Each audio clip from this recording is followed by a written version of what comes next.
Writing is always a solitary act, but no writer ever really writes alone. Somebody inspires the writer, somebody coaches the writer, somebody edits the writer. And one of the inspirations and coaches and the editor behind Dr. Jewel Crawford's book, Can't Lose This Dream, is Miss Jacqueline Scruggs here, who I'm talking to. So tell us, what's here? What's between these covers? I think it is a magnificent novel. It is a novel.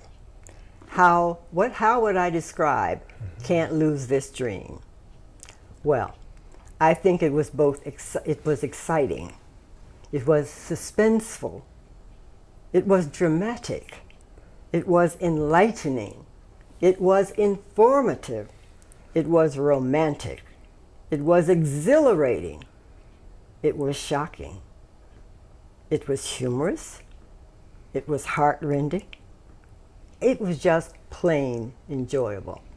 This is a must-read novel. Well, doctors do deal with life and death situations every day, and that's why one of the staples of TV is dramas and sometimes even comedies set in the hospital setting. Because if it's set in the hospital setting, you can kill off somebody every week and have a fatal illness every week in a highly dramatic kind of situation. And how would you say that the author manages to balance all this stuff?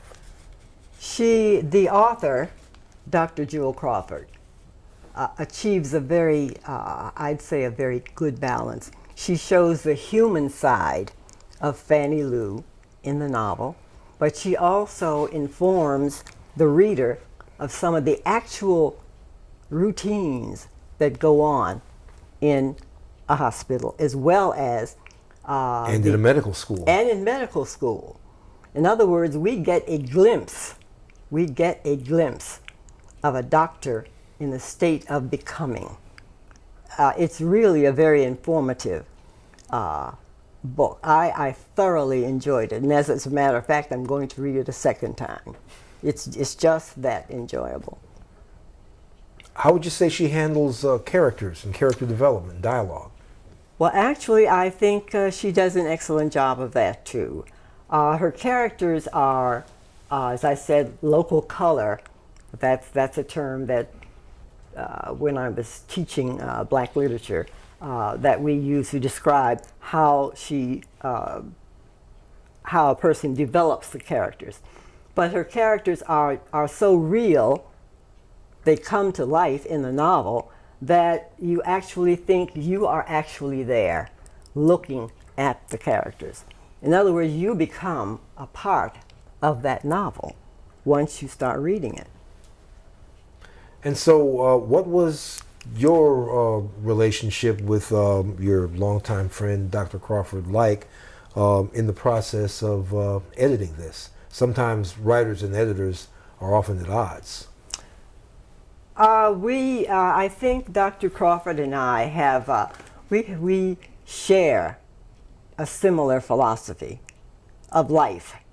And so our relationship, we understood how each of us, how we think, in other words. And if I thought something was not, perhaps, would not be as convincing as it should be in developing a character, I would mention that to her.